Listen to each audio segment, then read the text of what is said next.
Welcome to the Fargo podcast, the officially unofficial podcast for Fargo on FX Hulu. I'm Jim. I'm A.Ron. And today we're talking Season 5, Episode 3, The Paradox of Intermediate Transactions. The Paradox of Middlemen. Oh, yeah. Love those middlemen. Just stick their feet in there, get them all dirty with your money, then a little bit less comes out the other side. A.Ron, what'd you think of this episode? It's interesting because Bald Move fan Haley Jade wrote into Fargo at Bald Move and said, "A.Ron, when I saw 500 years later on the screen today as I was watching episode 3, I audibly said, 'Son of a bitch,' and gasped. Could hardly believe my eyes. I thought of you and your disbelief at the Fishnado. I also have a hard time with implied supernatural events of the show. Can't wait to hear about what you and Jim thought of it." Haley, when I saw 500 years earlier on my screen, I screamed and gasped and broke out in sweats and flatulence and vomiting, and I rent my garments. I know I said on the preview that I was ready. I had my guard up. I was ready for Fishnados. I was ready for raining blood. I was ready for a UFO invasion. Damn me, I was not ready for 500. I wasn't ready for how old Ule Munch turns out to be. Munch.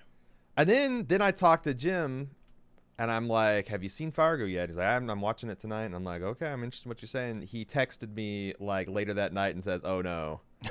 I just watched Fargo. And I'm no. I'm like, "Oh shit." It's like, so we both have our first watch, we had our second watch, and I'm like, I'm gonna have to really dig in to see what the hell is going on here, because this show might lose me if I don't. And I did. And I gotta say, I think I see where Hawley is going and how all these things are going to fit in. Is this my favorite thing to mix in to no. And also, I'm a little butthurt. I was promised a fun, comedic, satirical romp, and there's not a lot of fun to be had in these episodes. But I think the degree of difficulty of what he's pulling off, and it's increasingly like this in every Fargo. Like, you have to fucking do homework, and I don't know how to feel about that. But I don't think this, this isn't like, well, like with the UFO on Fargo season 2, where it just kind of like, lost me. I'm still engaged. I'm still excited to see, because I believe in the core material. I believe in what Hawley's trying to get out here. But like, whew, I had to break a sweat. What about you? Yeah, you described my initial reaction to it. Oh no. I've since seen it again. I've since done a lot of reading about what Hawley's going for, interviews and the like. Looked at some reactions that other people had and saw maybe some additional information. Did my homework, as you said. I'm still not sold on it. I think thematically, yes, I understand where he's going. I just don't know if it's to my taste, and that's fine. Like I was really gearing up for. I was both, looking forward to and dreading a season that was just The Big Lebowski and Fargo, right? Like, and Home Alone. Because it'd be a hell of a lot of fun, but it would also be really hard to talk about on a podcast, other than wasn't it funny when, right? True. There's a lot more to talk about here on this podcast than I expected at the beginning of the season, but I'm also not super interested in it. I don't think... I don't know. I mean, the ideas that he's going for here are a little bit preaching to the choir when it comes to me. I'm like, yes, I understand everything you're saying. It all makes sense. Do I want to watch a show that's a thinly veiled metaphor about all that stuff? Maybe if I'm in the right mood, maybe not right now. I don't know. The homework you're being asked to do here, though, is a little puzzling, because it's like you're given, your teacher tells you, hey, you're getting a test on Friday, you better study up, but they don't tell you what to study. Because I don't think there's any way, unless you are just somehow randomly familiar with the concept of a sin eater, to be able to pick out what Hawley's doing here. I don't know what I would go search for. Like, do I search 1522 whales, like, to find out information about what's going on in this scenario? Yeah.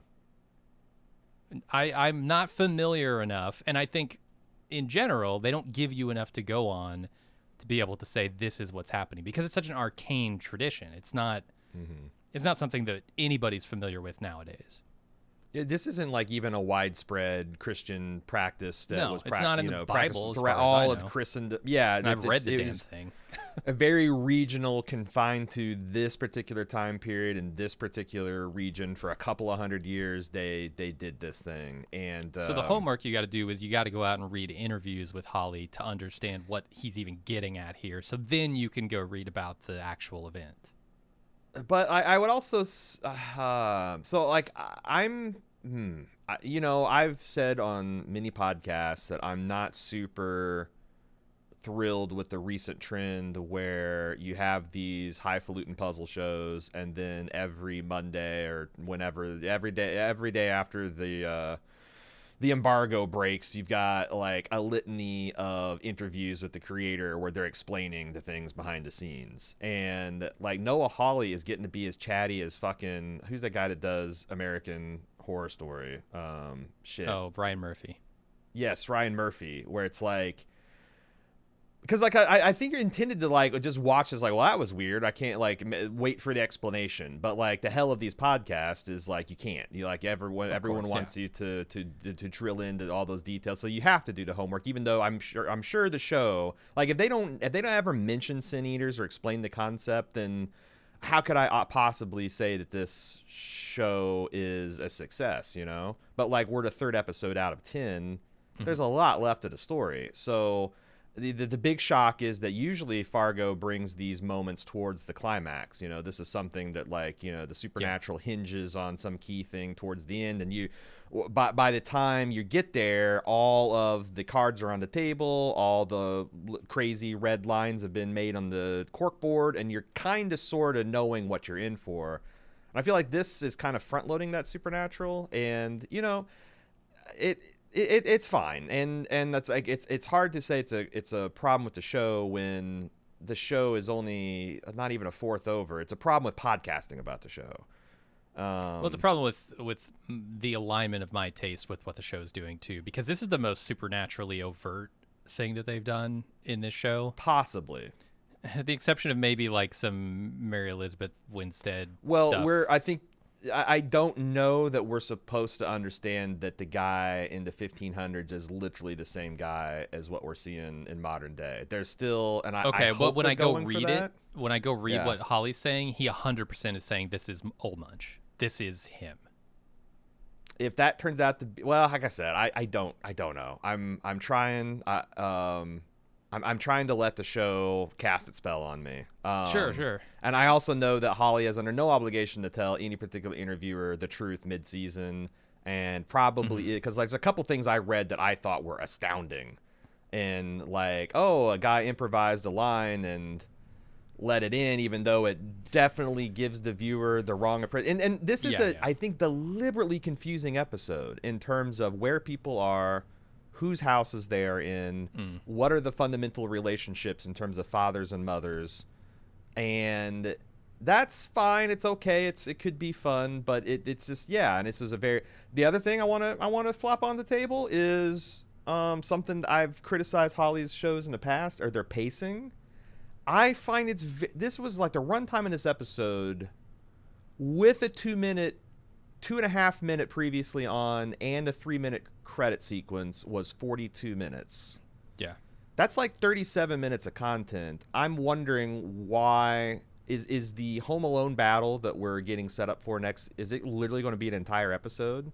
Because if it resolves in like 10 or 15 minutes, my question is, why the hell wasn't it in this episode? Yeah, I was really gearing up toward the end of this episode. I'm like, okay, he's walking down the street.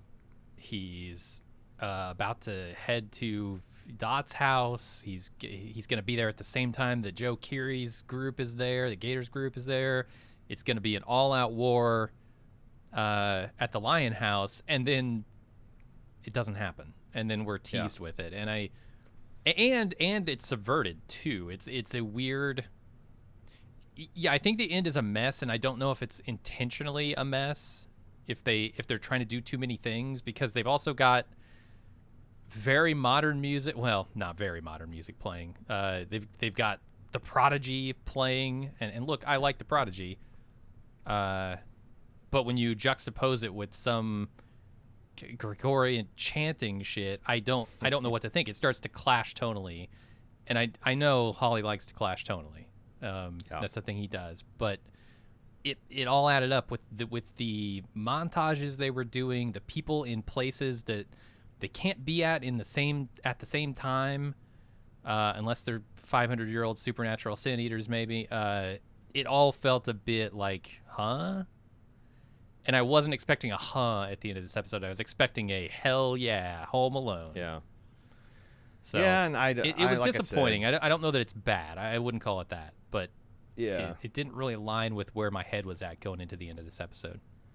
And sometimes I wish that we could have a supernatural-free Fargo season. Like, I don't understand why we have to. Like, that's such a small part of the Coen brothers. And it's nowhere on Fargo or The Big Lebowski or Home Alone, right? No, but it's like that is a flavor that they cook with on like 3 of their films. But like Hawley has to. It's like getting the jar of minced garlic out. He's got to put a tablespoon of that in every fucking pot of chili he cooks. And I'm not sure if I'm a fan of garlic, much less jarlic. And he's always putting it in there. So this is stuff, if you've listened to our podcast from the get-go, you know that like tonal shifts and some of the supernatural stuff are some of our our bugaboos, and most of the time we were able to look past it. And maybe this will be the case too. It's just they're leading with the garlic out front. Sure. It's a garlic heavy episode. Yeah, like the meal's on its way to my table. I can smell it coming. You know, I'm not even tucking into it quite yet. It's just hitting me, overpowering.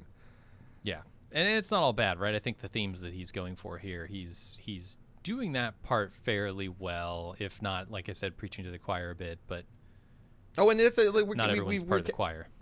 Speaking of pacing of the podcast, we've talked all around this, but let's start this. It's like, I think all of this is supposed to be seen through an economic lens. So like the paradox of the intermediate transactions is all about, the fact that you need middlemen to develop and open products. Unless you are going to develop, research, manufacture, ship, stock stores across the globe, have your own fleet of planes and trucks and trains for logistics, you're going to need middlemen to get your products in front of customers and have them buy them on a market.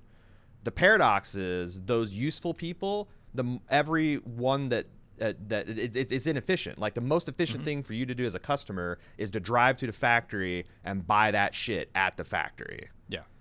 But that's not convenient. So you need middlemen. But every middleman between the factory and you increases the price, increases the complexity. So it's like there's the paradox. And doesn't add any value, right? And doesn't add value. Well, it does, because it allows the fact that not to you as a customer. So there's the economic message, and then you've got also the idea of the sin eater, which is this medieval kind of very uniquely British Isle part of Christianity, where when a person of means would die, they would place a cake on their chest and a mug of beer beside them, and a poor person usually would, and it's usually a dedicated, you just have like this poor indigent person that lived in the village, and that was your sin eater, and they would be paid to come and eat this bread and drink this beer, and metaphorically, and I probably in the minds of the people watching it, literally take this dead person's sins and the damnation and punishment that they deserve in the afterlife upon themselves. And if you do that over your lifetime, a couple hundred times, I think, because this came up in one of the Master and Commander books, is I think the scam is that when the sin eater dies, you get another sin eater to eat his sins, and you keep the sin interest compounding. And presumably the Lord and the devil are both shaking their hands and stomping their hoofs and saying, "Oh, you people, you're screwing us over here." Now, you're like, what the fuck does that have to do with the season of Fargo? Recall that Ms. Lyon is the largest, most successful debt collector in the United States. Yeah. And she's a very wealthy person. She's talking about how they're keeping the riffraff out, the rabble from, Munch is that rabble. And we see how people were preyed upon in antiquity and how they're being...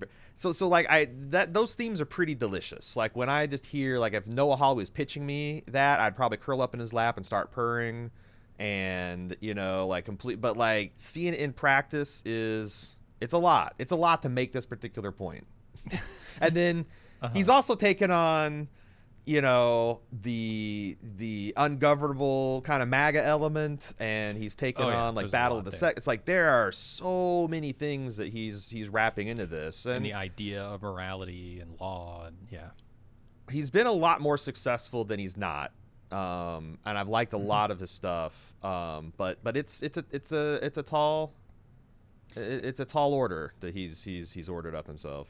And there are many ways to tell the story of the debt trap, right? Or the economics of the rich versus the poor. There are many ways to tell that. You don't need to go to a 500-year-old man who literally eats the sins of the rich.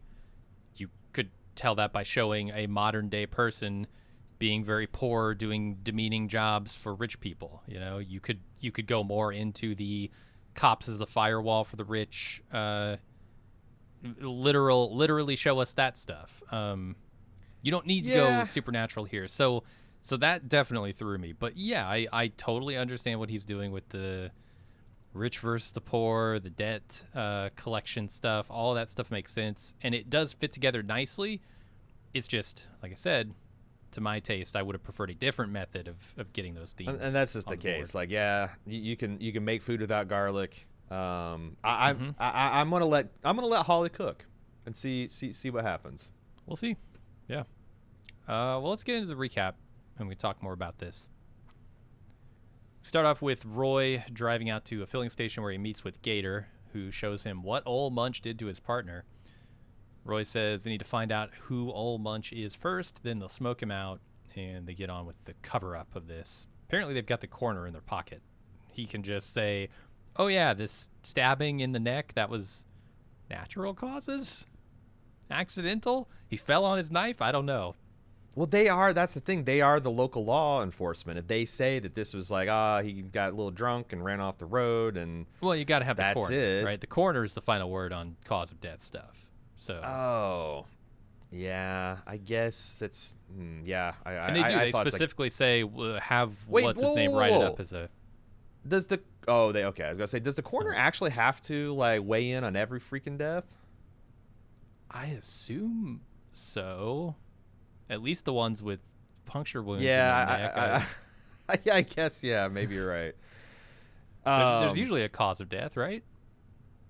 Maybe that's only in police cases. I don't know. I haven't been around death enough. I haven't eaten enough sins to really know. I just know, like, my mother died last year, and she died in her home of old age, and the first responders showed up and like carted her away, and I don't think the coroner ever showed up or did an autopsy or nothing. It's kind of like, oh yeah, she's so it's like, probably but that's cause of different death on the than death certificate, though, right? I don't know. I actually, that's what I'm saying. I didn't actually. None of this actually occurred when it just happened to me personally. But I guess my point is, like, regardless, this isn't a 75-year-old woman. This is a young 20s, 30s, strapping detective or sheriff's deputy, and he's dying in a vehicular accident, is what the cops are going to say. So, and as you said, there's dialogue saying that they need to get this guy on board with it. So. Yeah. This county seems rotten, though. This county seems rotten and infested with militiamen. I would believe that they have the coroner in their pocket.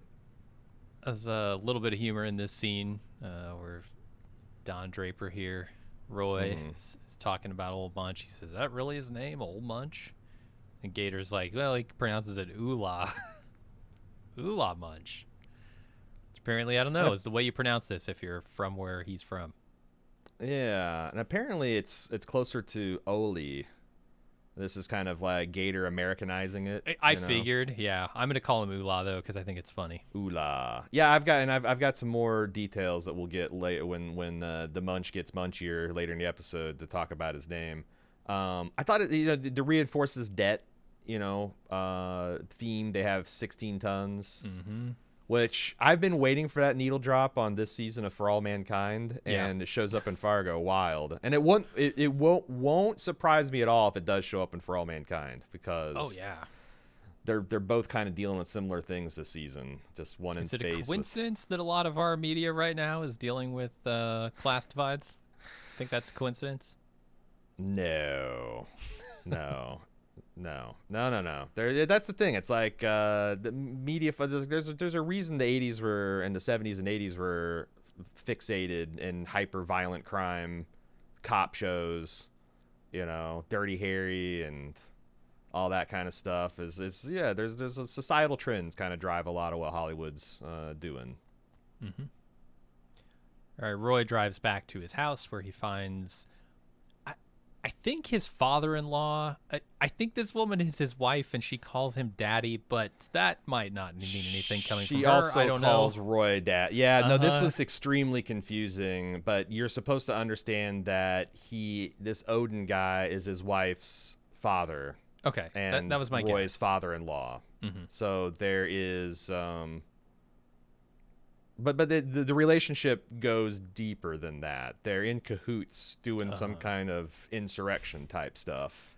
Yeah, he's asking for another delivery of weapons, and Roy's saying, "Okay, I'm working on it, but we have to be careful about it because I got the FBI on my ass." Things like that. Yeah, he's wanting to refresh that tree of liberty with the blood of perceived tyrants. Mm-hmm. He's got to do that from time to time. Mm-hmm. Name check 1776. Yep. Check that one off. And then there's also this ridiculous alpha male bullshit where it's like, all these goons that like get, starts to say they start every day getting into a tub full of ice because they don't want to be soft. They don't want. Yeah, they're mountain lions. I think it's funny because like I don't think it's super easy for humans to be hard. Like the trick of them is to get them to be kind of soft and relax and cooperate. Like they'll turn into violent monkeys in a fucking heartbeat. Like, yeah. Like that was pretty much the theme of the 20th century is like everybody be like, those Americans, they're fucking fat and lazy. They're not up for war. And then, no, we're super up for war. Well, I do wonder what they're saying with Gator in that regard, because Gator seems to be not built for this sort of thing. He has to psych himself up to it every morning with his various posters and music and pep talks. So I don't know. I think all doesn't these seem guys like a chip off the old block at all. So I think all these guys are fraudulent to a certain degree because or traumatized because like people that like genuine strength does not require this much chest beating. Mm-hmm. Like you can afford to be gentle and magnanimous when you're from a position of strength. Mm-hmm. It's when you feel like you're outmatched. Like, if you're trying to get a gerbil into a cage, you can be gentle with that gerbil, right? If you're trying to get like a fucking timber wolf into a cage, you're in a fight of your life. Like you're going to be like trying to stomp that wolf out. You can't be that can't be done gently. So yeah, these guys are as powerful and as strong as they imagine themselves. They wouldn't have to be carrying themselves like this, but yeah, that's one thing I wonder if Hawley's going to go for. It seems like it's going to be too little too late if he tries to do it. But there's always the idea of, like I said, preaching to the choir with these sorts of messages. And the people who aren't in the choir don't want to fucking hear it. And it just immediately turns them off. Like me with the supernatural in Fargo. Is he trying to get to a place where eventually he's going to say, hey, all these people who, want to start a revolution and act super masculine and have their own ideas of morality and stuff, those people are in the same boat as the people that they look down on? Is he trying to get to that message? Because that's actually the case, right? These people are not living high on the hog. I mean, maybe Roy here, maybe this one guy. Yeah, but I doubt the compound that Odin here is keeping is immaculately decorated, with immaculately festooned with priceless artifacts, and he's just rolling in dough. Those dudes are out there cold and hungry, deliberately. Exactly. Yeah, but by the time if Hawley does try and go that direction with this, he's already turned the people off who would want to hear that message, right? Who would appreciate? Oh, actually, yeah, we are all kind of in a boat together. Well, and I already see some of this because, like, it's Fargo gets a surprising amount of conservative people watching it, and you can kind of see, like last season's really turned, the race relation stuff turned a lot of them off, and I already saw like a couple angry people being like, "This is dumb. It's just talking down to rural folk," and I'm like, exactly. Not all rural. That's like so stupid. Like, not all rural folk are like this. Oh, of course. Yeah. Like, I'm rural folk. Not anymore, but like the first 30 years of my life, for sure. I'll put my fucking hometown size up against everybody on listening to this podcast. I'm probably gonna beat 99% of you. It's like that's the fallacy. It's like not everybody out here fucking is like this. But yeah, but if you're painting with a broad brush like this, you're gonna gonna call her outside. Yeah. Well, you can make people feel like they like you think they're like that. Right? Yeah. And then they'll be offended by the way you're talking, maybe not about them, but about people who are in their same area or in their same place in life or whatever. And suddenly you turn off a bunch of people who might be amenable to the message if you were just a little bit more subtle with it. And that's what I worry about. It's really heavy-handed at the beginning. Well, of and the other utility of preaching to the choir is if you get the choir kind of nodding their head and swaying to the music and singing along, and then you hit them with something that's an uncomfortable truth to them. Totally. Because there's plenty of things you could do with like a highly educated liberal audience that would make them feel uncomfortable about their place in life. For sure. But we'll see, because you also got to sell advertising on your show, and you got to get it renewed. So if you piss everybody off, then what do you got? So yeah, well, you got to be nodding along first, and I don't know that anybody who is going to be surprised by the messages later is nodding along at this point. Well, I will say that the other thing is like the people who are still, like Fargo's 5 seasons in, you kind of like know what you're getting into, and like it seems like the vast majority of the Fargo fans. As far as I can tell, as far as the critics that are covering it, the people on the Fargo V subreddit, they're loving this season. Absolutely, they are fucking like.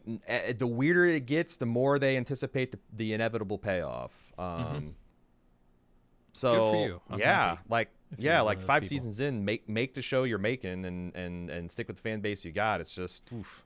Yeah, especially when this is a show that doesn't ever need to come back, right? It's not like, well, if we turn people off this season, they're not coming back for next season. I don't know that Hawley cares about that necessarily. Right. Yeah. Yeah, because like everything's standalone, and even if you really, because I don't think he's ever had a failure of a season. No. But even if he does, like you go away for 3-4 years, you come back and like, oh, Fargo, because it's like you don't have the same characters, you don't got even the same location sometimes. He definitely has a license to take more risk than I think most showrunners do. And good on him for doing it. Sometimes I'll love it and sometimes I won't. I've really been loving it up until now, and not so sure about this one, but we'll see.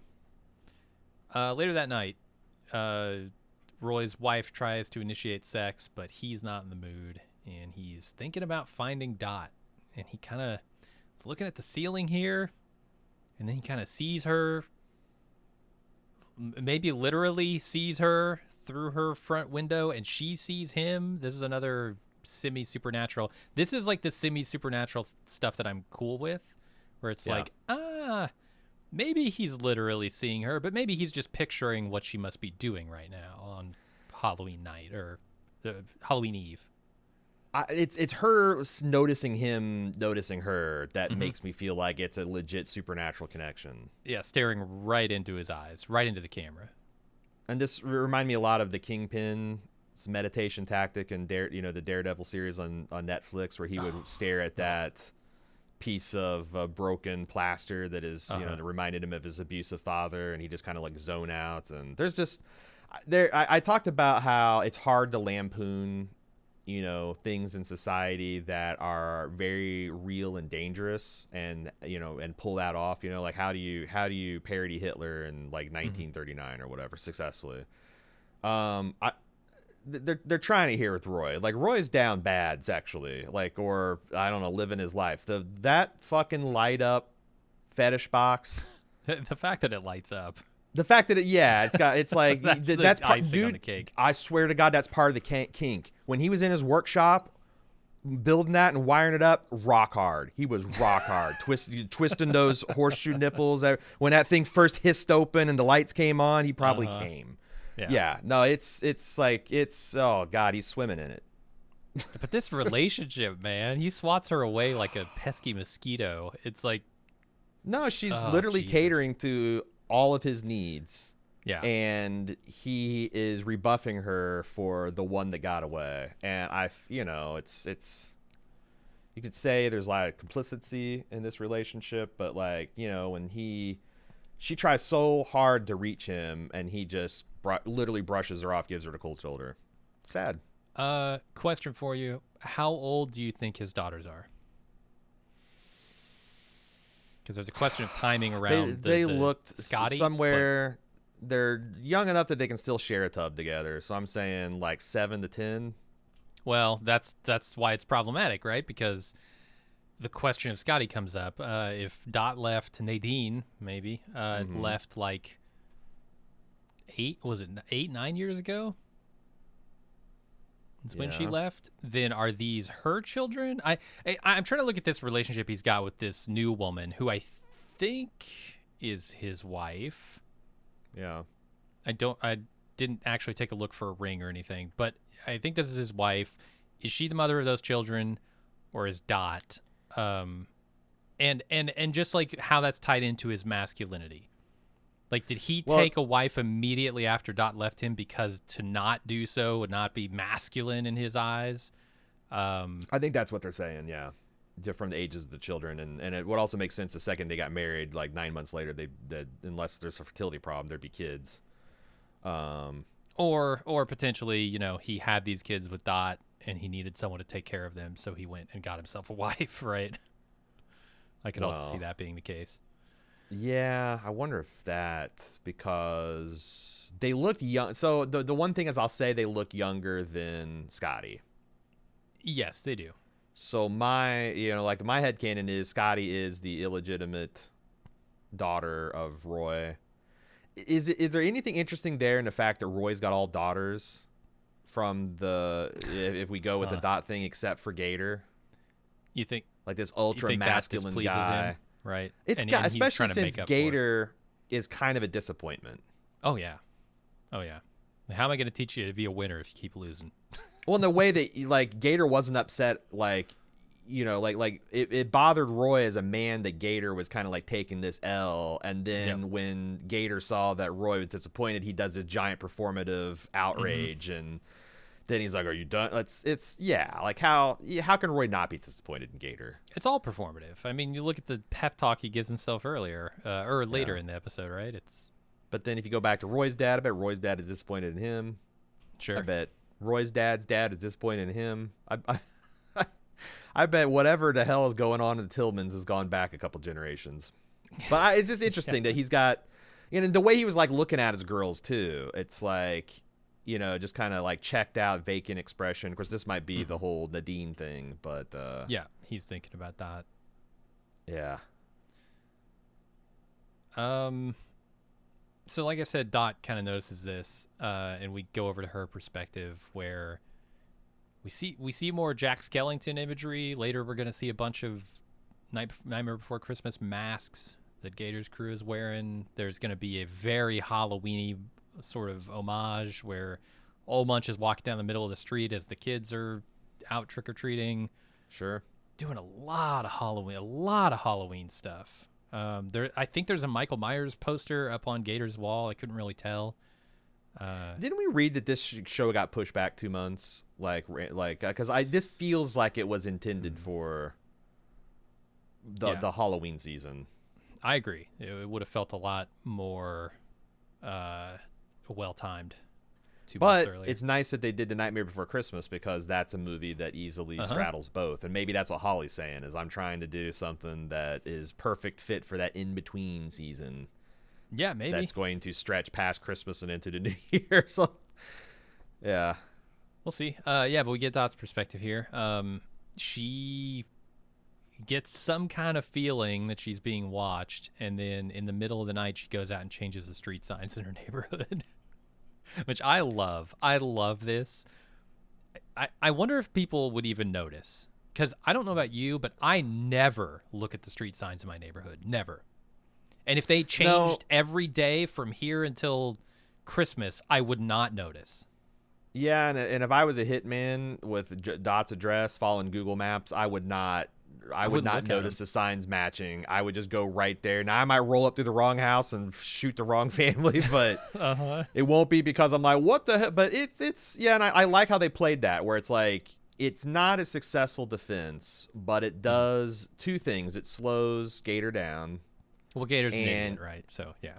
It's also he's an idiot, and it also causes him to drive like he's a tourist, so that it's noticeable when he drives past and has to back like in this he's jet made black van. Yeah. Yeah. He gets made, and I think it's probably because of this sign work. Yeah, we'll have to wait and see how that all plays out. But yeah, I really love that. I just imagine someone finding her in the middle of this, like, what are you doing? Where is she taking all these signs? Because she swaps them out, but she's got to get rid of the evidence. So, does she have a pile of these in her basement? No, she's just moving them around. It's not like she's taking. I think you're supposed to understand that she's putting the signs up on different streets and just kind of swap-a-rooing them. Okay, that makes sense. Yeah.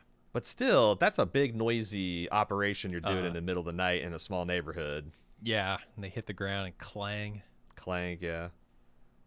All right, Dot tells Wayne that the Halloween costumes for this year have changed. He's going to be a zombie, and she and Scotty will be zombie hunters. And she's making a shopping list here.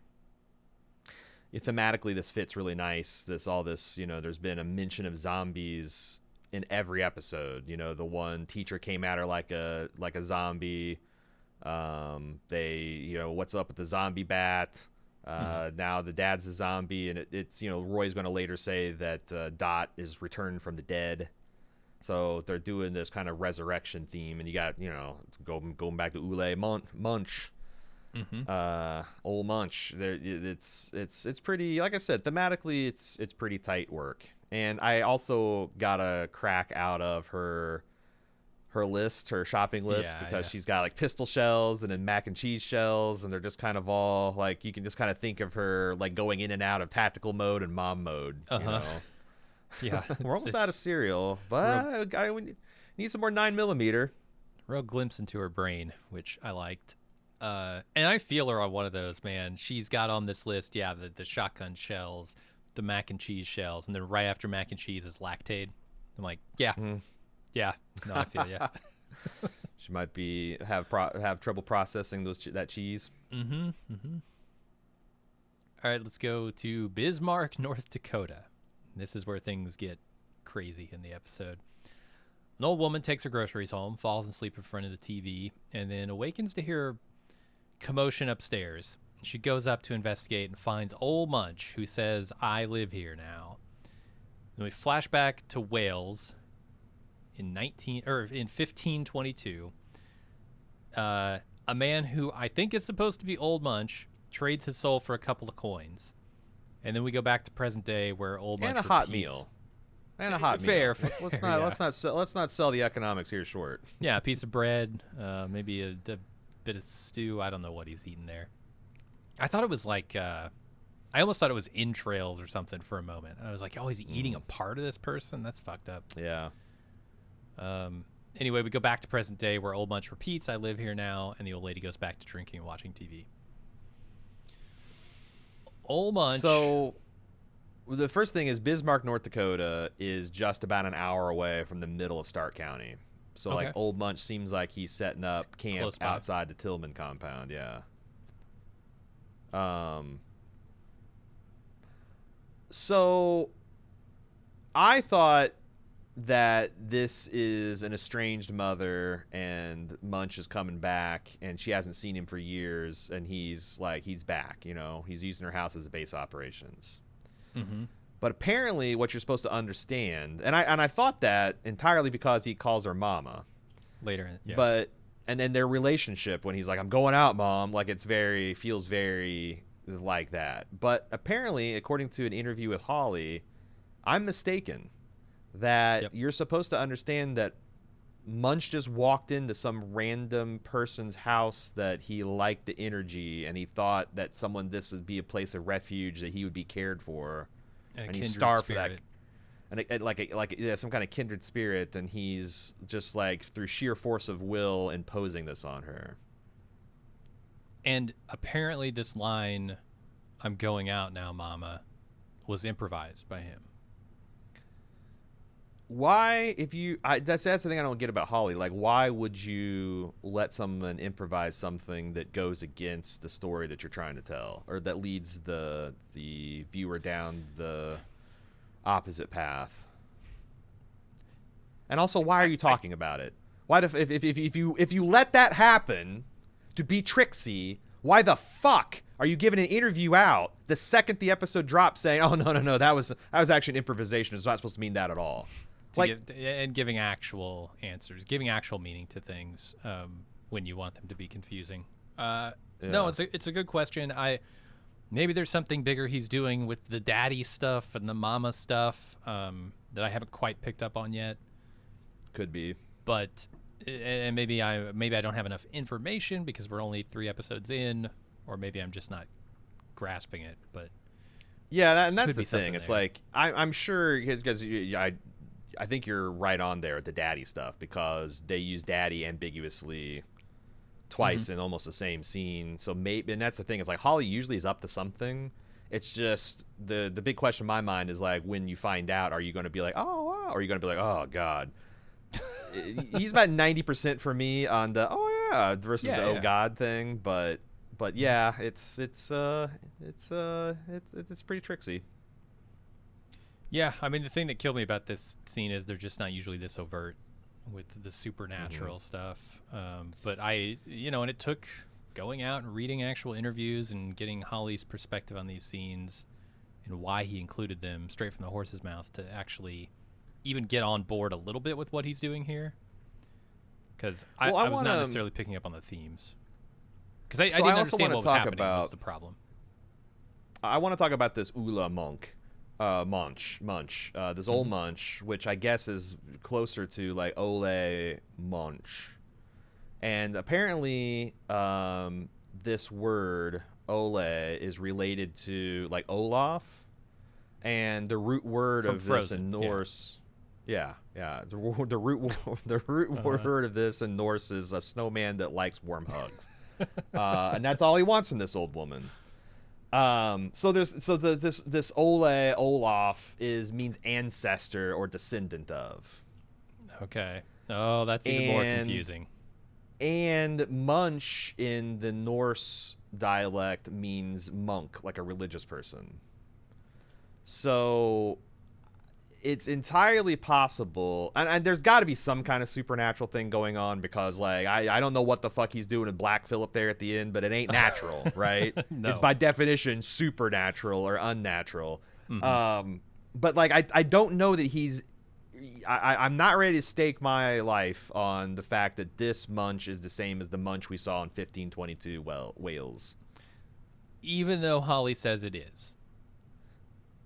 That's the thing, and I guess you found the golden ticket interview that I didn't see in my research this morning. But like, that's the thing that confounds me, is like, why would you?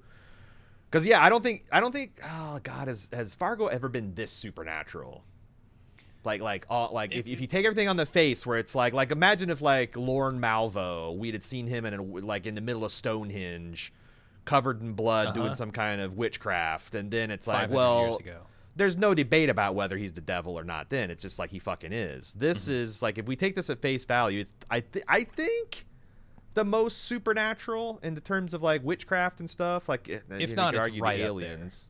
It's the only thing I think of that might be more supernatural was like what was it? Mary Elizabeth Winstead is dying in like season 3 or something. She stumbles into the bowling alley, meets the wandering Jew. Yeah. Exactly. Yeah. But even then, that could have. That could have been like her, injured and she's freezing and there's like she's on the verge of death. Like, there's always a little bit of cover. If this is literally the same guy, then this is the most supernatural I think I've ever seen Fargo. And I don't understand why you would give him this name that means descendant of or ancestor of. If he's literally that man, yeah. So that makes me wonder if Noah's being a little tricksy in the interviews too, which we have cautioned people and been right more than often that a lot of times these mid-season showrunner reviews are this like they're professional liars and storytellers. Like, did they swear an oath before this interview? Is there a lie detector? Did someone give him sodium pentobarbital, whatever the fuck, the truth serum? No, like they're still in their. Like, when Kit Harington got up and told everybody, like, oh, yeah, Jon Snow fucking super dead, and all the, like, he's lying because that's their job. So, like, I take most of these things with a grain of salt. With Hawley, I'm swallowing the whole bottle. that's sodium overdose because you can't be too careful. Garlic and salt. That's all you're eating this episode, I guess. Lots of spice. Yeah, lots of spice. Well-seasoned episode. Yeah, and I saw a lot of discussion from Sproul, the actual actor who plays Old Munch, about Old Munch this episode, and he was talking about him as like a moral debt collector to kind of bring it back to the themes of debt and rich versus poor and stuff. He's a moral debt collector, but we see that in scenes where, like last episode, where he is told to do a job and he's paid an amount, but he wasn't given the proper information, and he views that as a breach of contract morally. And then now they owe him something, right? Yeah. And so now he's coming to collect that debt, and that's kind of how he views his character. Yeah, and that all tracks. Yeah, that makes sense, and I'm in for that stuff. Anything else you want to say about this scene before we move on? Nope. Pretty creepy. Yeah. All right, we go to Gun World then, where Dot and Wayne shop for a home defense solution. Dot picks out $5,000 worth of weapons, but there's a mandatory waiting period of 1 week before she can take them home, so she decides to look at pepper spray instead. Or I guess in addition, because she can get that right now. This is a fun scene. I like Wayne's reaction to everything that's happening in this scene. It's like $1,300. Mm-hmm. And then he's like, "This is $5,000 worth of stuff." I really like the eye patch guy. Like, he's like, "Well, it's hard to put a price on your life," and then Wayne shoots back with, "Well, you seem to manage." There's a price tag on this gun. And then and then it's like, she's getting. I don't understand what they're trying to say because, like, it seems like she's going after all the John Wick guns, except for I don't think even John Wick uses a Desert Eagle because that's not a serious gun. That's just a fucking around gun. Showpiece. It's a piece of absurdist gun art is what it is. Yeah. And it looks so absurd in her hands. I mean, Juno Temple's not a big woman. Oh my god! And and they put it right in center front, like in the front, in the foreground. Yeah. And when she's holding that thing up, pointing it, it looks so silly. Yeah, I think she would. She might be able to get to low Earth orbit if she fires that thing. You know. But yeah, this is a literal hand cannon. And then 800 rounds a minute, right? He is like, 800 rounds a minute. Yeah. Is that something you really need when you're defending our home? Is there going to be a home left to defend if you're shooting 800 rounds a minute? So I was debating about whether they're trying to say that because, you know, she's mysterious. She's gotten away before. She's gotten away by a dangerous guy who maintains a compound. Mm-hmm. Are they trying to tell us that she knows her way around guns, or are they trying to tell us that she has watched movies and played in video games, and these are the movie video game guns? Because, like, and they also, a very real thing is probably Hawley doesn't know what the fuck he's talking about. Oh, as far as the models and stuff, or yeah, like these are the ones that look big and impressive, and it's because I just. That's also the thing. It's like when, you know, you're doing the math between, you know, what is it, Beulah, North Dakota, and Scandia, Minnesota, and it's like 500 miles away. It's an 8-hour drive, and she makes it there one night. Is that because she's supernatural? Is that because Hawley is not familiar with the geography, and he just thought Beulah sounded like a cool name? He's usually pretty good on the research like that, but I just never know what they're trying to tell me about her tigerness with these weapon choices. I would 100% believe that she is intimately familiar with guns, coming from where she comes from. coming from think. Roy. But how area. long could she been married to Roy? Like, there's no way she's been married for more than a year or two, right? Like, she gets married at 18. Maybe she gets married. Married young. Maybe she could. Maybe she could been there for 5 years. I think that's get a plenty little of bit time more to get training. familiar with some significant. Yeah, for sure. firepower. But I just thought that she got married just long enough to get pregnant and then got the fuck out of there. But maybe not. I wonder if Odin was trying to recruit her. Well, speaking of Odin, I got some eye patch business to discuss. Oh yeah. You know, Second eye eye patch patching. And eye patches have a little bit of a history in the Coen brothers films. You think of John Goodman's Cyclops and Oh Brother, Where Art Thou? You got a name check of Odin, the famous one-eyed god of Norse mythology that sacrificed one of his eyes to gain mystic knowledge. There's also the idea of a primitive justice code, eye for an eye. You know, you're familiar with that from the Judaic law covenant, but that's also cribbing from a much earlier code of justice, the law of Hammurabi, which is the pawn shop that Roy wants to meet Gator later in the episode. So again, this idea of an accounting system for justice and payments taken is a theme that they're reinforcing in this episode in the season. Yeah. No, it does feel like he's constructing his version of a Fabergé egg thematically here. See if it all comes together or if it crumbles. Yep. Gator's at home. He's getting ready for work in the morning. He's giving himself a pep talk. I'm a winner as he gears up to go out. He's got a lot of interesting things in this room. There's the typical masculine fantasy stuff like super hot women in skimpy clothing, bunch of fast cars. There's a lot of stuff in here that was interesting to me. Particularly the wooden old-timey toys on his shelf, like car models. I wouldn't even call them models. They're just pieces of wood with wheels. Those are soapbox. No, not soapbox derby. Is that what they call them? Pine derby. It's something they do in the Boy Scouts where it's like you design a car that rolls along the furthest as a contest down the hill or whatever.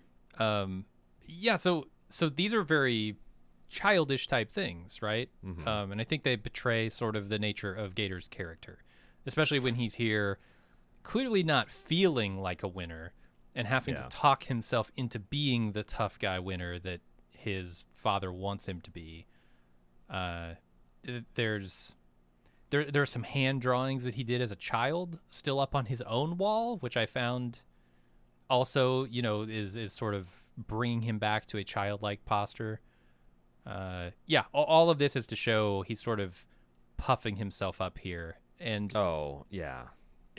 maybe effectively. I'm so torn on this Gator guy. I think he's a huge douche, obviously. Yes. I think he's gotten look, a 500-year-old assassin got the drop on him. I don't really blame him for that. The guy's had a lot of practice. All right. Gets a drop on him twice. Okay, he still has a lot of practice. But he handles wit pretty well later in the episode. And he handled that thing with the photo in the previous episode pretty well. He comes across as a huge douche and a buffoon, but he's getting the job done. He handled a decent guy on crutches. Okay. I know. Like, he handled a man who probably couldn't take him physically. And the juxtaposition of the childish and the uber masculine, like those handcuffs that he's got clipped on his headboard. How many times do you think that thing's been used in Roy Tillman's house for its intended purpose? With Gator? Yeah. Or with Roy? Because Roy uses them every other night. But do you think Roy uses his bed sometimes as part of their who knows? elaborate like Gator? You're gonna have to spend somewhere. You're gonna have to spend the night at some of a friend's house. Okay. Your mom and I got things to discuss. But like, I feel like it gets used about as often as those fucking sighs he's got crossed up. Like it's Raphael from the Teenage Mutant Ninja Turtles. Yeah. No, it's to me. Yeah, he just reads as a joke, and he's only good at bullying people that he perceives as less than him. I think you're right. It has yet to be shown, Jimmy, though, because like I said, I don't blame him for falling prey to a 500-year-old assassin. Knowing the nature of Old Munch now, I don't blame anybody for getting killed by him. I mean, I think that he's probably formidable on a range. He can probably, put a frightening amount of rounds in an X-ring from various ranges, but I do wonder how he would perform when the adrenaline starts flowing. Yeah, absolutely. When somebody's got his balls, literally. Got him by the balls. Yeah. Not well. We've seen it.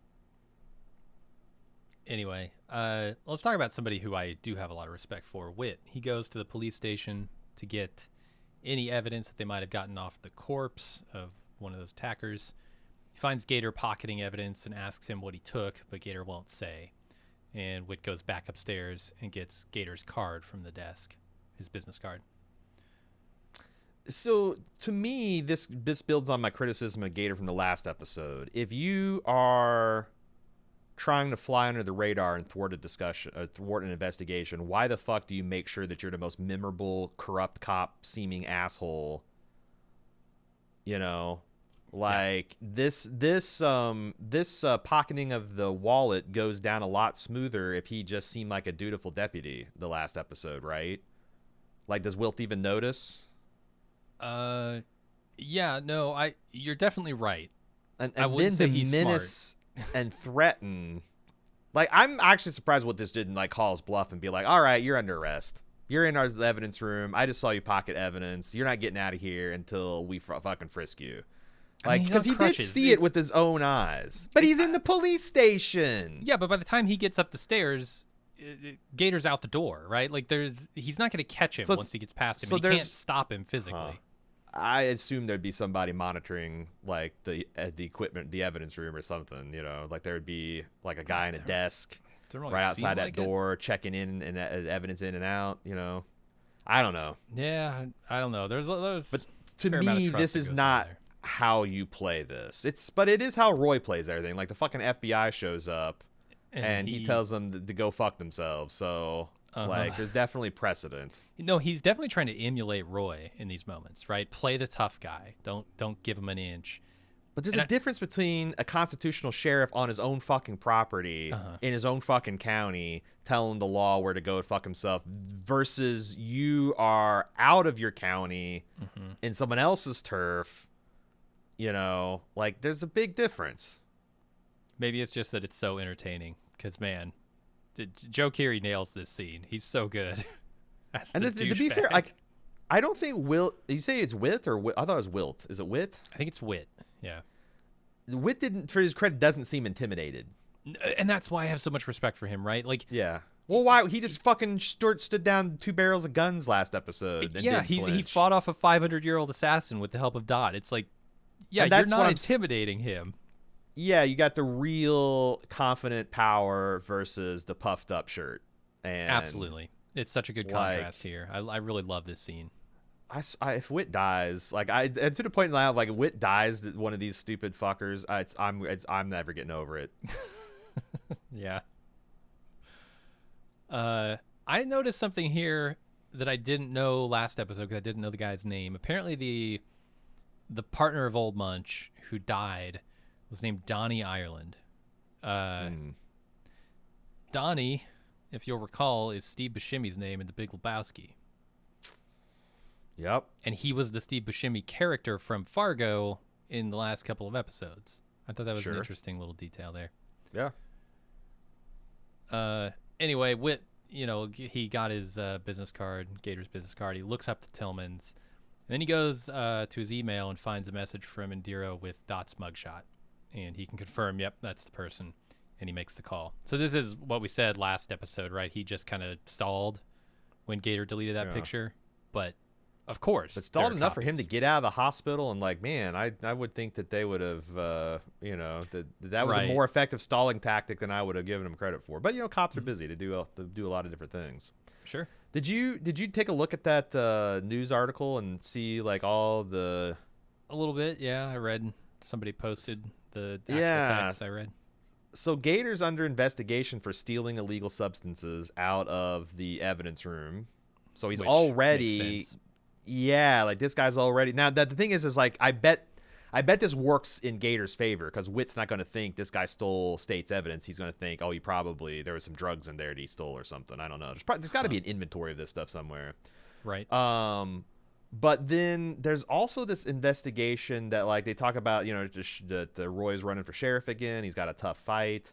But also, it's not the first time Deputy Tillman has found his way into a front page, most notably due to his aid in a search for missing persons who were last seen near his family's property. Which I assume is Dot. Deputy Tillman had to be removed from the task force when it was alleged that he was steering it away from the evidentiary path leading onto his father's property. I don't know. Well, it's like that's from 10 years ago, and it's like missing persons. Like, I think that people go to Roy's ranch and don't make it off sometimes. Dot and Scotty. But persons. Nah, I'm not. Nah, this seems like it's more than just a 10-year ago thing. And no, you could totally be right. Could be that. Yeah, you go on the ranch, sometimes you just don't come back. Yeah, and they talked about he was not just he was a quarterback, all-state quarterback. This guy had a bright career, and then he got into law enforcement, and it's all gone downhill. So anyway, I just thought that was interesting. It's like he's there's a reason the Tillmans are under investigation. It's not just because they're being constitutional sheriffs out there. All right, let's go over to Indira chatting informally with Lorraine and Danish about what may or may not have happened with Dot. Lorraine insists that she can protect her own family and doesn't need them. And before Indira can leave, Lorraine delivers her philosophy on the purpose of law enforcement officers, which is they're a tool to keep the rabble outside of her gates. And once they leave, Lorraine tells Danish to call in their usual security detail to guard herself and Wayne. Apparently they have a former CIA guy looking into Dot as well. Yeah, I'm curious to see the security detail guy, Burl Huffman, out of Vegas. Like, Yeah, what who's is he gonna be? I bet he looks like Dog the Bounty Hunter or something, Yeah. That's what because like he's gonna be not Fargo. You know what I mean? Oh, totally. Like, you don't get a guy out of Vegas and have him Minnesota, and he's gonna be a wild character. Yeah. I hope it's a nice cameo as well. I hope they get somebody fairly famous to do this who's just like, oh yeah, that's perfect. Why does Lorraine? It's the same question I have with Gator, except for Lorraine's supposed to be smart. Why is she this combative? Like like Danish Graves, the lawyer, being this kind of combative police. Okay, that's what you pay them for. Why she steps behind his legal veil and says, "Oh, by the way, you law officers, you're just paid monkeys. Your only job is to keep poor people from harassing me. Inside my own walls, you are less than useful, and I'm going to implicitly threaten you and your career." That seems insane if you're wanting to back cops off. Yeah, my only thing I can think is she saw in Indira that she had not learned that lesson, and she was trying to teach that lesson right now. Because if you look at the other cop, he's as cowed as they come, right? Like is he cowed, or is he just knows what he's up against? And I didn't read him as cowed, as more of just like, this is a waste of this. We're wasting our time to try to do anything here. Maybe that's it. But also, she's because that's the thing. I think this is literally true. Like, I do think the police are more to protect like property and commercial interests than they are, citizens. Like, compare and contrast results you get if you call in your home being burglarized versus a factory being burglarized. Like, one is taken a hell of a lot more seriously than the other, because the one is, one's just a house getting robbed. The other's like, oh shit, that could affect the economy. It does seem like, and I don't know if police would recognize that or would be comfortable with that statement, but I think it's true. That mostly they're there to protect the people's property rights and not people themselves. I think the Supreme Court's ruled that, right? That law enforcement has no direct duty to protect any particular citizen or enforce any particular law. Oh, I don't know. Maybe. Yeah, it's why they can't get charged with a crime when they just like wait outside and let people get shot up instead of putting themselves in harm's way, which that's a little bit reasonable, but yeah, they can get sued. Whether it also gives the game away. It gives the game away a little bit, So when I'm looking at the disparity, I guess, between Indira and this other dude, the thing that really stuck out to me is that he outranks her, and yet he defers entirely to her in this conversation. And so, in my mind, he has, like you said, it could just be a disinterest because he knows, we're not going to get anything here. Or it could be that he didn't want to go speak to them at all because he knows that he works for her, essentially. And she's already got him kind of in her pocket, if not literally. So that's where I was coming from here, looking at the way this investigation is being conducted. Indira's the fireball, right? The firebrand that she has to sort of douse with water here before things get out of hand.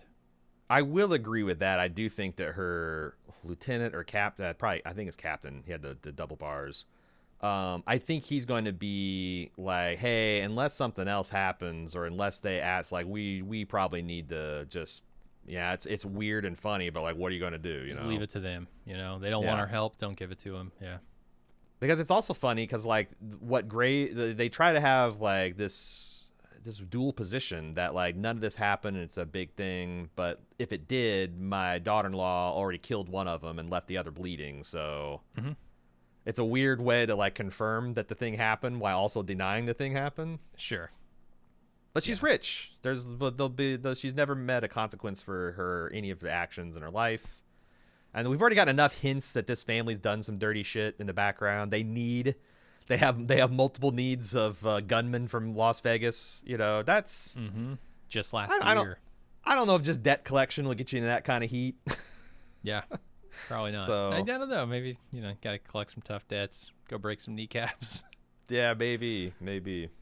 I imagine that guy's probably gonna be an underground debt collector, right? Like a black market debt collector. Burl Huffman. I don't even think he's a bounty hunter type. I think he's like almost a mobbed up type, right? Because there's a lot of why would you have him Vegas. for Vegas? You need to. Yeah, why would you have him come out of Vegas without? Right. I know there's the Vegas isn't as mobbed up as it used to be, if it is at all. But like that's when you think about gunmen from Vegas, you're probably thinking mobbed up. Yeah, absolutely. The hard pipe hitting brother is. But it's interesting they're going outside. This is purely outside muscle. Yeah. But they're also, guns for hire. They're serving the same purpose as the cops here, right? I wonder how much they realize that, or if they even care.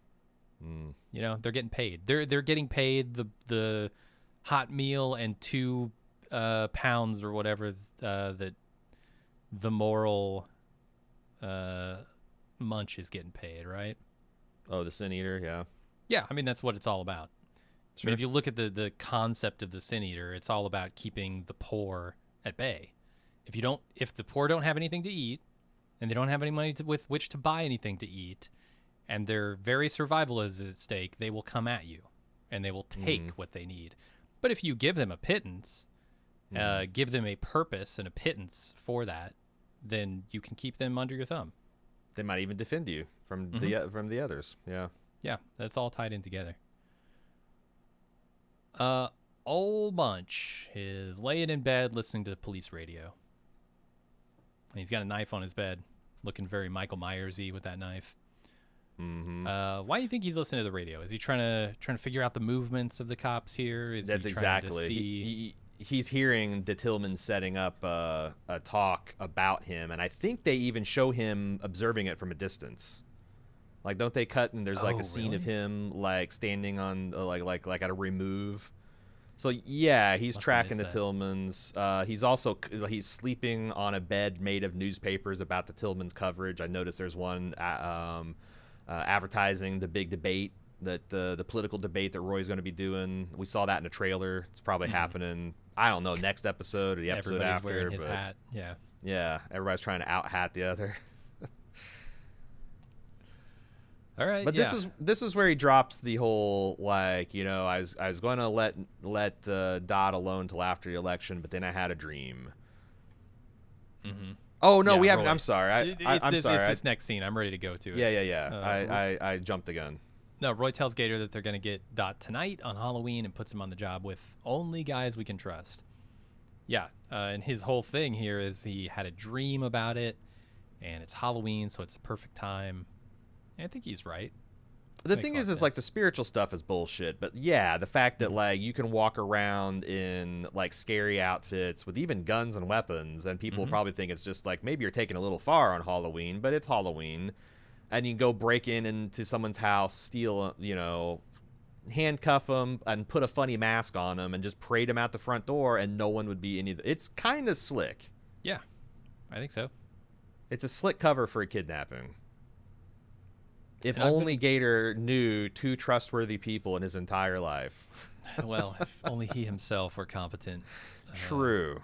True. And this is, where the Hammurabi pawn shop is. They're kind of meeting Yeah. outside that. We find out also what Dot's real name probably is, Nadine. That's what Roy calls her. Yep. So that was interesting. Even the cops don't know that, right? When she went and got her mugshot taken, that says Dorothy Lyon. So Not only that, the lawyer that looked into her background didn't find any other aliases. So it's right. like, now obviously they got a guy from the CIA. He's probably going to be able to delve a little deeper, but Mhm. she's got a pretty airtight, backstory. If a high powered, family consigliere type lawyer wasn't able to find any dirt on her fingernails Mhm. in researching whether she should be allowed to marry their son. Yeah, absolutely. All right, everyone prepares for Halloween in their own way. We kind of get a montage here where Roy lights a candle in a church. Dot's family gets into costume to go trick or treating. Dot activates the home security system. Gator gathers up his guys and heads to Dot's house. And old Munch munches on the Bible and then also heads to Dot's house. Here's where things get super messy for me. While I this whole thing is happening while the Prodigy's Smack My Bitch Up is playing. I think what's happening is Old Munch is walking out of his quote unquote mama's house into Bismarck, North Dakota. Mm-hmm. And the trick or treaters you've seen him walk around are in his mother's neighborhood. It's so confusing because earlier we saw the vision of Dot through Roy's eyes, Yeah. and the same like children playing outside stuff was happening there. So And it's real if messy. that's the case, then we've got another supernatural distance traveling because Right. and I saw that a lot of people are confused about this. Where he goes at the end of this episode, buck naked, covered in shit, piss, and blood, Mm-hmm. is unquestionably Roy Tillman's house. 100%. Yeah. It's edited very misleading, Because but it like pushes in on the door to Dot's house, and then yeah. it transitions without really telling you it is. Yeah. Yeah, and I think that it's deliberately misleading, and I think that he obviously walks out of his mom's house, and then I agree. I think that neighbor. I don't think that's his mom's neighborhood. I think that's Dot's. But if so, they're either saying that he's astrally projecting himself there, or he's able to teleport there, and then because that's what happens. He goes from, Bismarck, North Dakota, which again is less than an hour from the borders of Stark County, for the center of Stark County, let alone its borders. And then you then see him at Dot's. Then you see him at the Dot's house, and then you see him at the Tillman's compound in Stark County. So. Yeah, I think that transition from Dot's door to Roy's door is supposed to be telling you he's in two different places at once. But well, but I think they're showing the Gator's guys going into the front door, and then, but it's very, I think that's what's happening, but it's very misleadingly put together, and intentionally so. Yeah, I guess it's intentional. That's unfortunate. Why else would you do it? Why would you do? But like, did Noah not know that? Like, oh god, I'm watching this. It's confusing. Oh my god, what am I? Like, it seems like you could fix sometimes, that. Yeah, absolutely, you can get into that space, right, where you as a creator know exactly what's happening, right, and you're not able to detect that this is confusing because you know. What do you think about Roy calling Dot and singing Chuck Berry's Nadine to her? Like, again, I guess that's a Gator thing, because like that seems like a ludicrous thing to do the night that you're going to snatch her. Or it could be some cold smack, right? Like it could be that this is their song or something like that, and he's calling her up, letting her know that I'm getting you tonight. Which I don't know why you can do that. It's stupid. That's what I'm saying. Yeah. But you've already tried to do this once and was repulsed, you know? And you're how many sending times a less in movies competent... have you seen the bad guy say, I'm going to get you tonight, right now. Here's exactly how I'm going to do it, and there's nothing you can do, right? It's a power trip. Yeah. But I guess those villains are usually psychotic or way more powerful than Roy. And it's not the second attempt that they've made on the Tiger, you know? I don't know. It sure. seemed... But you're right. The villains don't need to do things logically. Sure. Old Munch eating the pages of the Bible while he's chanting specific things. I assume what he's chanting is what he's eating also, but I could be wrong. I looked it up. So someone did a translation of this on the Fargo V subreddit, and it translates thus. He says, with all the cavalry of those who were in solidarity with him, he repeats this twice, and then he says, he marched into the wilderness of Israel, and the whole was conquered. I think this is a paraphrasing of a verse from the book of Joshua, which is about the Israeli general that essentially conquered the Promised Land after in the Bible mythology, after the Israelites got done with their period of servitude in Egypt. But I think that's what it is. It's interesting he's eating pages out of the Bible. This Bible looks like maybe it's something he's done this a lot. Yeah. But then he gets covered in like what I would call spectral runes. Yep. And so this is a goat from Roy's property. I'm certain of that. And like, so Roy's got, he's like, oh Jesus, what's that? The guy who was in Lethal Weapon, Mel Gibson. He's like Mel Gibson. He's got one of those chapels on his property just for him. Yeah. But he's also got like some kind of like weird root cellar, and that's where it looks like the Munch is doing his munching. Yeah. But this all takes place. Underground part is, it's weird. Yeah, it all takes place on Halloween night on Roy's property. Mm-hmm. Yeah, that much I know. How it connects with some other stuff that happened, I'm not sure. I noticed when Roy blows out the candle, it sounds like God farts. Like there's this like, yeah, there's this like, yeah. I mean, it's like this atonal quarter note kind of shining thing, but it definitely sounds like if thunder is angels bowling, this sound like God just ripped a wet one. Yeah, nice. I mean, looks thematically kind of on point. Sure. Yeah. So we talked about Roy calling Dot.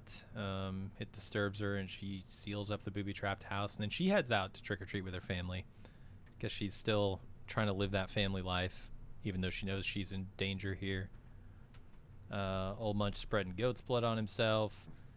Gator's team is out there on the streets of Dot's neighborhood, confused by the street signs and their GPS not matching up. Mm-hmm. Just go to the destination point on your GPS, man. Trust the almighty Google. It'll get you there. I would say that Gator's probably a guy to not trust centralized systems of information, though, you know? Sure. And yet he uses them. If you can't trust something, why use it? I mean, a lot of people out there not trusting doctors and scientists, and they're still driving over bridges certified by them and taking the medicine their doctor gives them, as long as it's not a certain type, you know? Right.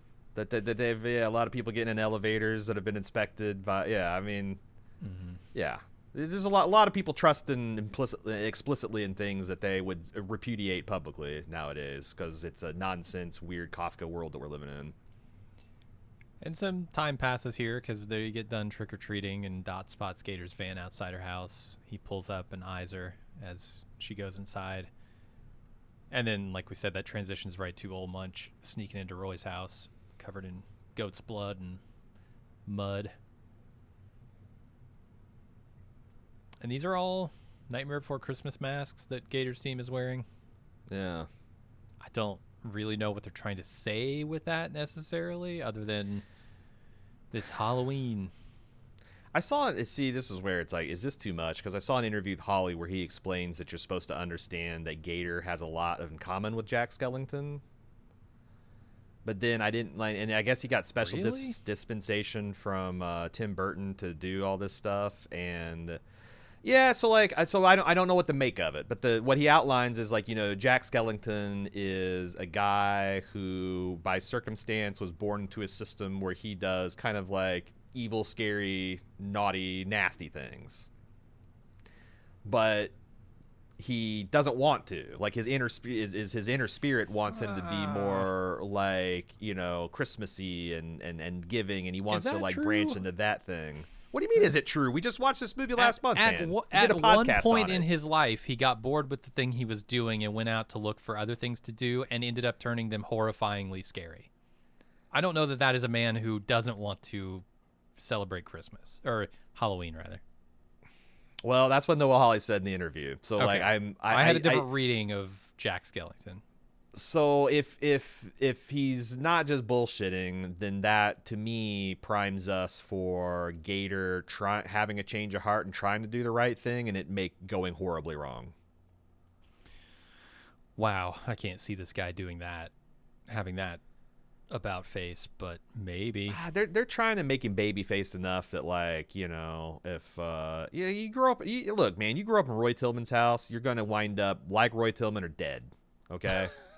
Like there is no option, there's no world in which like Gator just gets to be like some kind of teenager that gets to explore his sexuality, his ideas of masculinity, his ideas on how government should work. No, like Roy is making a rigid Roy Tillman factory, and any defects will be discarded. So it's like, I don't, until your second wife to explore your sexuality. I have an enormous amount of empathy for a guy like Gator, but like, yeah, when you get to your mid-20s, late 20s, certainly early 30s, like if I can still be empathetic, but like you're probably not going to change if you've gotten that far. But like Gator's right on that cusp where it's like, this is now where he's getting into the friction of the real world and getting into his dad's kind of dark world. And I could see him being like, this is bullshit. I've seen good cops and how they work. Like these guys are real heroes, stood up against gunmen and protected all the things. I could see it. Maybe. But I don't know why. I don't know why Noah Hawley's giving interviews talking about it like before the symbolism has even been put into place. So yeah, no, that's interesting. Hadn't considered it from that perspective. But that's the end of the episode. He's gonna see Indina trying to do justice, and he's gonna be like, "What's this? What's this?" People trying to solve actual crimes, and it's gonna right. make his cop heart swell 3 sizes too big and have a massive heart attack and die. Are we done? Are we done Fargoing? Should we get the feedback? Yeah, let's do it. Oh boy, Fargo at baldmove.com is how you get in touch with us. Before we get to feedback, just want to let you guys know, if you want to know what else we're doing, currently we're doing For All Mankind. Currently, it's about to get super Christmassy around here. We're about to do our annual holiday celebrations. We got a Bah Humbug theme this year. We're going to be, we got some bones to pick with some beloved holiday classics, including Love Actually, Scrooged, You've Got Mail, a couple others. We got Christmas live streams. We got our drunken Christmas lunches. If you would like to find out all that we're doing, it's easy. Follow us on any of our social medias. We're at Bald Move everywhere except for TikTok. We're at Baldest Move. And finally, if you want to get in on some of those Christmas celebrations and other bonus audio content, skip all the ads on our feed. We could use your support. Support.baldmove.com is how you find out information and how to sign up for all that stuff. So, first up, Fargo at baldmove.com is Neil. We asked last week why they rolled out 2 episodes and not just 1. He says, my speculation is they didn't want to risk alienating anyone who is watching the show for John Hamm, since he's only in a very few seconds of the first episodes. That's plausible from a FX angle. Like, hey, the biggest star that we've teased. I guess you could argue Juno Temple. Is Juno Temple a bigger star than John Hamm? Maybe at this point. I mean, Ted Lasso was huge. I don't know how much The Offer got play, but she was really good in that. And John Hamm has had trouble starting ever since Mad Men. Like Baby Driver, I guess The Town, but he was like barely in that. Yeah, I mean, Unbreakable Kimmy his Schmidt. most recent thing was Good Omens season 2, which I didn't particularly like, but No, yeah. he And I don't plays know a if real that's doofus in big. that. But that's plausible. The FX is like, this is an anthology. Everyone can kind of. I don't think they do a good job of telling the public that either. That like you don't have to watch any particular season of Fargo to get into Fargo. But I don't know how you do that. I don't know. I don't know how you would do that in advertising without actually having an announcer guy like, hey, you don't have to watch any other episodes. So maybe you're right there, Neil. Ryan and Rob, I will say this about I don't think Hawley is interested in writing episodic television that fits in particular time slots and has so many commercial breaks. I think he would rather be making this stuff for like Max or Netflix, where he doesn't have to worry about commercial breaks at all. And like, if you see late season Legion and even Fargo, like it seems like the episodes are however long they need to be, and FX puts as many commercials as they need, and sometimes it can hurt the flow. Ryan from Rochester says, just thought I'd weigh in on the cop's husband who allegedly finished second at Hilton Head. I believe the likeliest scenario is he's playing in the golf simulator tournaments like the one he's using in his garage. You need your PGA Tour card to enter tournaments like Hilton Head, and those players don't pay an entry fee. It's part of earning their tour card. I can't think of too many pro golfers who aren't living in Florida or another southern U.S. state, so they can train all year round. Lastly, that swing, just pathetic. Regardless of the distance of the shot he was hitting into the screen, there isn't a pro alive who swings a club like that. The guy pissing money away. That's a good idea. That makes sense. Yeah, but here's the thing, and that's like I got like because like apparently there's a lot of golfers listening to this, and everybody's saying the same thing. Here's the thing, I never am sure if I'm supposed to see someone's proficiency with anything as like their real life skills, because you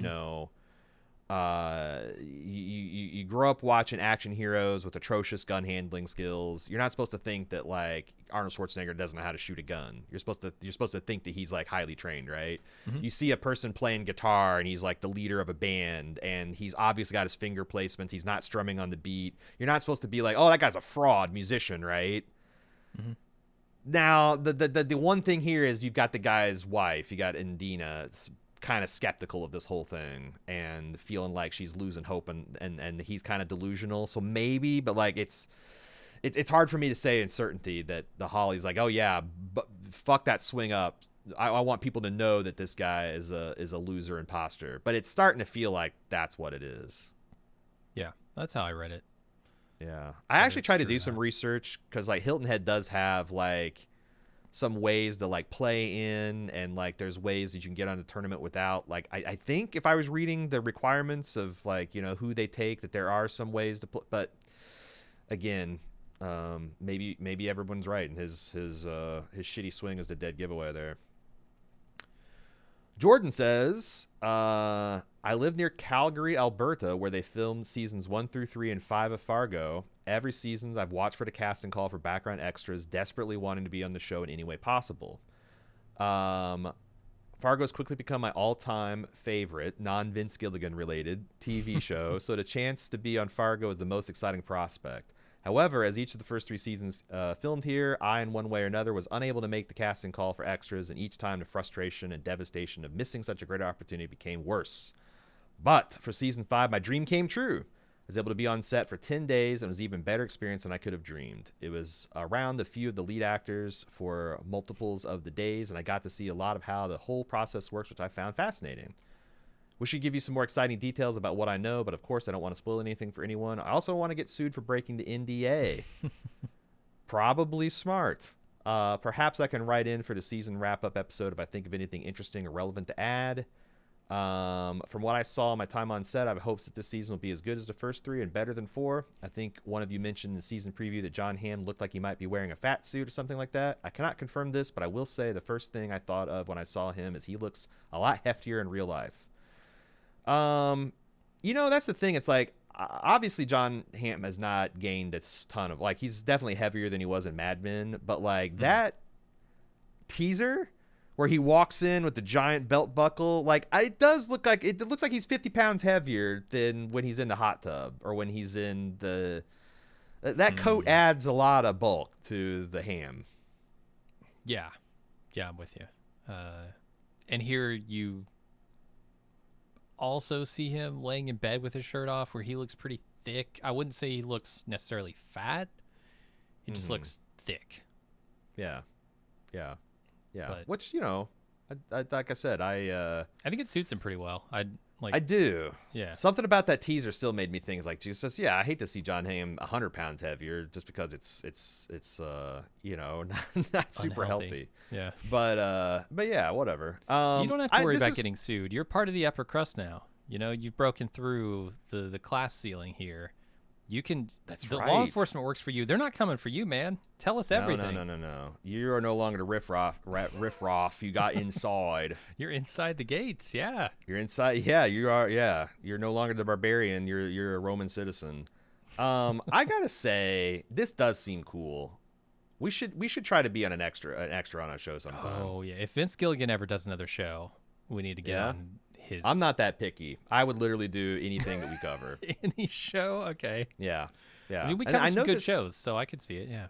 And Cincinnati is starting to become a kind of filmmaking hub. We're getting there's been some big name productions in the last few years. So I mean, we're not far from Atlanta. You could drive down to Atlanta. True. All kinds of shit happens in Georgia. You just have to pay. I think it helps to be local, like Jordan here, because you can you'll see those casting calls. But that'd be cool. I would love to do that. But yeah, if you got any things that you like, anything, I don't want you to get in trouble, obviously. But if you got any behind the scenes juicy details, yeah, sure, send them in. Fargo@baldmove.com. And good for you, Jordan.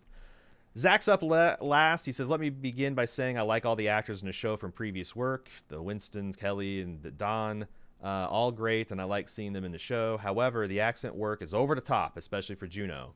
I'm not from the Midwest, but I've heard the accent. I feel like it's being used to mock the characters. I think you're supposed to understand that Dot, this is a put on. She is putting on the accent thick because it's not her accent. Well, John Hamm's putting on a little bit of the accent. I've noticed that. I think he's doing a really good job. He's very subtle with it, whereas, yeah, Juno is going over the top with it. I think once you get into the Dakotas, you're starting to get into the non-regional accented Midwestern kind of broadcaster dialect, but yeah, it's getting closer to it. I don't know. I've enjoyed it. Even if it is over the top, I enjoy hearing it. Yeah, and I part of the charm of Fargo is people trying to take a run at the Fargo accent, and if there's a in-universe reason for why they're kind of bad at it or over the top, then all the better. He also says, "I'm in the same vein. There's no way the sheriff doesn't know about Korean cars. It's just let's make fun of Hicks type bullshit."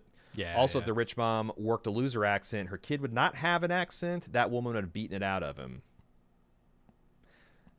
That's pretty compelling. Where the hell does Wayne get the outrageous? His mom's like, Wayne, what is the accent you're saying? And he's like, you bet. I don't know. Yeah. Do you think he's... Well, she clearly can't control him, right? I mean, she did not want him hooking up with Dot. I'm going to give Wayne a little more credit than I think most of the show is giving him. I think he is his own person in large regard. Yeah. No, I there's definitely evidence for that. There's not more of a spine to him than it seems. Sure. He just loves Dot, and he's deferring to her so much because he loves her and he doesn't want to cause her pain and stuff. So, yeah. Is it also possible that he had kind of a more neutral or posh accent, and when he decided to become a car salesman, that he started reaffecting the old code switching essentially? Sell. Yeah, because do you want, if you go to your Kia dealer and you're in Scandia, Minnesota, and he's, what brings you into our dealership today? I don't know. That might be a problem. And his wife is like Minnesota as fuck, so he's trying to meet her in the middle. I don't know. Maybe. Bottom line, Zach's having problems here. I don't blame you. He says this show so far is what I'd expect the AI to write if it was fed to Coen Brothers scripts. As if the show has been in the past, just repackaged Coen Brothers movie. The show even recycles lines. Yeah, I mean, yeah. without a doubt, Fargo has traditionally been a Coen Brothers jukebox, but that is, I don't think, doing the show justice. Oh, of course, yeah, it's deeper than that. It's definitely deeper than that, and historically, and like I said, we obviously, Jim and I, part of the, we kind of grown in the jukebox roles of supernatural stuff, but it's never been a problem to engage with the entire season before. So I'm still gonna roll into the holidays expecting the stuff to, and again, thematically, it fits hand in glove. I'm really impressed with it, but the problem with the thematics is, like, they don't mean a damn if you don't give a shit about the characters. And like, if Dot turns out to be some kind of supernatural telepathic teleporter, it's instantly, it's a hell of a lot less stressful when she gets put into dangerous situations, because she can always just bloop her way out of it. That said, right now I'm feeling it. I really like Dot. I really like Wayne and Scotty. I really like Wit. I like Indira.